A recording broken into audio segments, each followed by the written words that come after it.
अब हम question number 8 solve करेंगे। 5 members of a family, husband, wife and 3 children are randomly arranged in a row for family photograph। तो यहाँ पे एक फैमिली है, वो फैमिली फोटोग्राफ के लिए अरेंज हुए है रो में। 5 मेंबर है total, husband, wife and 3 children. Find the probability that the husband and wife are seated next to each other. यहाँ पे एक कंडीशन दी गई है, हस्बैंड और वाइफ को साथ में बैठना है, फोटोग्राफ के लिए रो में साथ में रहना है। तो यहाँ पे टोटल कितने हैं member? 5। There are total family member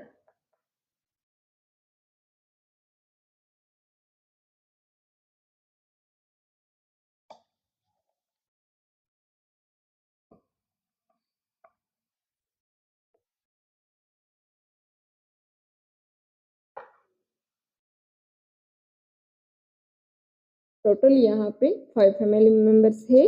एक है हस्बैंड, सेकेंड वाइफ और फिर children, children 1, children 2 and children 3। तो यहाँ पे 5 टोटल मेंबर है, तो n हमें कितना मिलेगा? n is equal to 5p5। तो यहाँ पे 5 इंटू 4 इंटू 3 इंटू 2 इंटू 1। तो यहाँ पे हम 5 इंटू 4 इंटू 3 इंटू 2 इंटू 1 करेंगे तो 120। 5 फैक्टोरियल हमें क्या मिला है? 120। तो यहाँ पे n मिला है हमें 120। अब यहाँ पे एक कंडीशन दी है कि हस्बैंड और वाइफ साथ में ही रहने चाहिए। तो यहाँ पे 1, 2, 3, 4 और 5 फैमिली मेंबर है। इसमें अगर हस्बैंड एंड वाइफ है वो यहाँ पे है, तो यहाँ दोनों साथ में रहने चाहिए। 3 चिल्ड्रन है, 3 चिल्ड्रन है, वो इंटरचेंज हो सकता है, यहाँ से यहाँ, यहाँ से यहाँ, यहाँ से यहाँ, कहीं भी वो रो में खड़े हो सकते हैं। लेकिन हस्बैंड और वाइफ है वो साथ में रहना चाहिए। तो यहाँ पे एक पॉसिबिलिटी ए है, तो फर्स्ट दोनों साथ में रहने चाहिए, तो 2p2 इसके आए। फिर ए दोनों साथ में है, अब इन दोनों को साथ में यहाँ रहना है। तो यहाँ पे हस्बैंड और वाइफ यहाँ पे साथ में रह सकते हैं। तो यहाँ वाइफ है, तो यहाँ हस्बैंड, तो ये सेकंड पोजीशन हुआ। अब थर्ड पोजीशन में अगर वाइफ यहाँ है, तो ये थर्ड पोजीशन यहाँ हुआ। और फोर्थ में यहाँ पे हस्बैंड है, तो फोर्थ पोजीशन यहाँ हुई। दोनों को साथ में रहना है। अगर यहाँ है तो फर्स्ट, सेकंड, ए थर्ड और ए फोर्थ।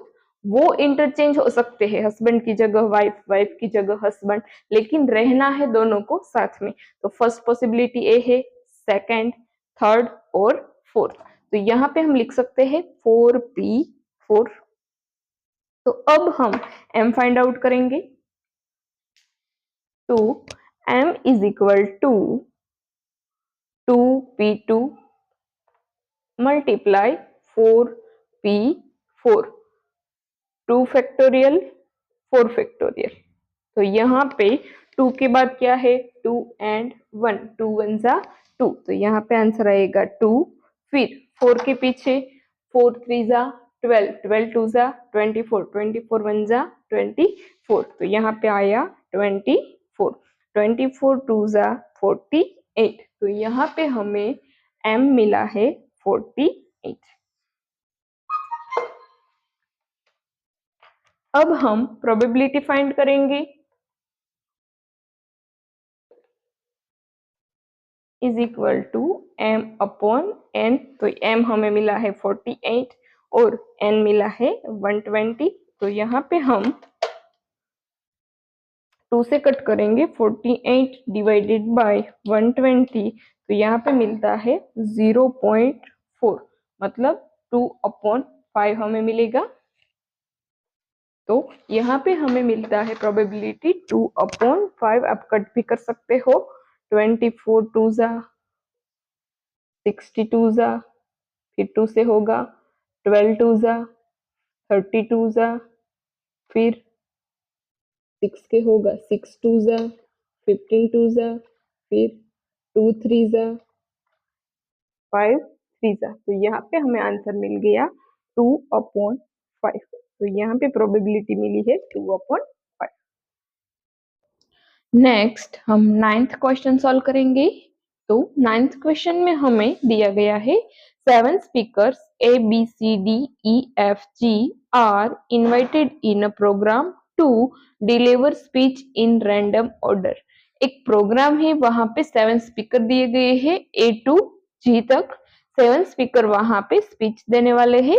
तो find the probability that speaker B delivers speech immediately after speaker A। यहाँ पे हमें एक कंडीशन दी गई है कि A के तुरंत B डिलीवर स्पीच करेगा। पहले A आएगा, बाद में डायरेक्ट B को स्पीच देनी है, वो एक हमें कंडीशन यहाँ पे दी गई है। तो सबसे पहले यहाँ पे there are 7 speakers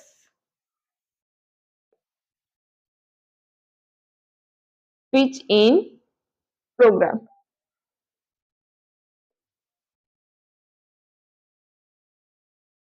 कौन से 7 स्पीकर है? तो यहाँ पे A, B, C, D, E, F, G। तो टोटल 7 स्पीकर है हमारे पास। तो यहाँ पे n इज इक्वल टू क्या होगा? 7। तो अब यहाँ पे 7 स्पीकर है, तो यहाँ सबसे पहले हमें A के तुरंत बाद B, फिर A सब रैंडमली स्पीच देंगे। यहाँ पे कंडीशन दी है A के बाद तुरंत B होना चाहिए। बाकी के 5 है वो कभी भी रैंडमली स्पीच दे सकते हैं। तो A और B को हमें साथ में लेना है कहीं पे भी। अगर A B पहले देते हैं तो भी चलेगा, फिर पहले C देगा तो बाद में A B साथ में होना चाहिए। फिर अगर पहले D देता है फिर C देता है तो बाद में A B साथ में स्पीच देने चाहिए। तो यहाँ पे एक कंडीशन दी है। तो यहाँ पे A हुआ first, second, third, fourth, fifth, total 5 member यहाँ पे है और A साथ में यूनिट में लेना है, हमें ग्रुप में लेना है। तो A हुआ 6 और A दोनों को साथ में। तो एक पॉसिबिलिटी है 1P1 और A टोटल हुए 6 इंटू 6P6। तो हम यहाँ पे M फाइंड आउट करेंगे पहले। M is equal to 1P1 into 6P6। पहले यहाँ पे टोटल n का 7 फैक्टोरियल करेंगे। तो यहाँ पे 7 into 6 into 5 into 4 into 3 into 2 into 1। तो यहाँ पे हम इन सब का मल्टीप्लीकेशन करेंगे। 7 into 6 into 5 into 4 into 3 into 2 into 1, 5040। n हमें मिला है 5040। अब यहाँ पे हम m फाइंड आउट करेंगे। तो 1P1 का 1 फैक्टोरियल, यहाँ पे 6 फैक्टोरियल, तो 1 इंटू 6 फैक्टोरियल मतलब 6 5 4 3 2 1, इतने का मल्टीप्लीकेशन करना है। तो इनका मल्टीप्लीकेशन आएगा 720। तो यहाँ पे हमें m मिला है 720। तो अब हम प्रोबेबिलिटी फाइंड करेंगे m अपॉन n। m हमारे पास है 720 और 5040, n हमारे पास है 5040। 0 कट, फिर यहाँ पे हम कट करेंगे तो हमें लास्ट में मिलेगा 1/7। तो यहाँ पे हमें प्रोबेबिलिटी मिली है 1/7। हम 504 को 504 डिवाइडेड बाय 72 करेंगे तो हमें 7 आंसर मिलता है। तो यहाँ पे 1/7 आंसर आएगा। Like, comment, and subscribe.